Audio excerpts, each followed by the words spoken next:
আমরা আসামির সাথে কথা বলেছি যে সে বলছে আসলে এটা আমি না বুঝেই ভুলটা করেছি এবং আমার উচিত হয় না যে আইনটা নিজের হাতে তুলে নেওয়াটা উচিত হয় না। যদি আইনশৃঙ্খলা যদি পরিস্থিতি যদি তৎপর থাকতো তাহলে হয়তো বা সে এই কাজটা করতো না। আজকে এই মামলাটা হচ্ছে যে বিজ্ঞ সিনিয়র জুডিশিয়াল ম্যাজিস্ট্রেট আদালত হচ্ছে যে শ্রীকান্ত তঞ্চঙ্গা মহোদয়ের কোর্টে এটা হিয়ারিং হয়েছিল এবং হচ্ছে যে পুলিশ হচ্ছে 5 দিনের রিমান্ড চান এই মামলায় এবং সেই ক্ষেত্রে হচ্ছে যে আমাদের যে যুক্তিটা ছিল আসলে এটা সে নিতান্তই একটা গর্হিত কাজ করেছে, সেটা আমরা কোর্টকে অ্যাড্রেস করেছি। এটা হচ্ছে যে অনেকটা না বোঝার কারণে এটা হয়েছে। সেটা হচ্ছে যে সে এখানে লালদিঘিতে অনেক সময় হচ্ছে যে বিভিন্ন ধরনের এই যে অনেক মাদক ব্যবসা এবং হচ্ছে যে পতিতাবৃত্তি চলে, এটা ওপেন প্লেস একটা।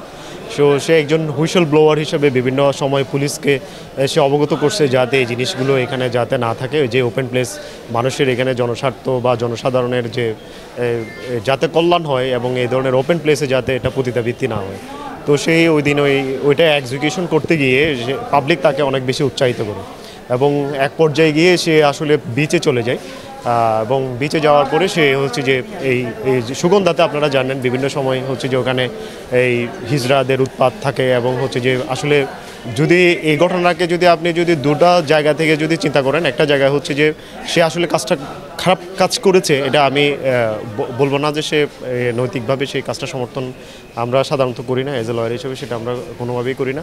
আর দ্বিতীয় আরেকটা বিষয় হচ্ছে যে যদি আইনশৃঙ্খলা যদি পরিস্থিতি যদি তৎপর থাকতো তাহলে হয়তো বা সে এই কাজটা করতো না। কারণ হচ্ছে যে সুগন্ধা এরিয়াতে দীর্ঘদিন ধরে মাদকের একটা এবং পতিতালয় এবং হিজড়াদের একটা উৎপাত আছে। কিন্তু একজন পর্যটন যে আমরা একটা সুন্দর একটা বিকাশমান যে পর্যটন নগরীর কথা আমরা চিন্তা করি, সুন্দর একটা পর্যটন নগরীর কথা চিন্তা করি, অ্যাকচুয়ালি আসলে সে যে হয়তোবা সে ভিন্ন একটা পদ্ধতির মাধ্যমে সেটা অ্যাপ্লাই করতে পারতেন। আমরা আসামির সাথে কথা বলেছি যে সে বলছে আসলে এটা আমি না বুঝেই ভুলটা করেছি এবং আমার উচিত হয় না যে আইনটা নিজের হাতে তুলে নেওয়াটা উচিত হয় না।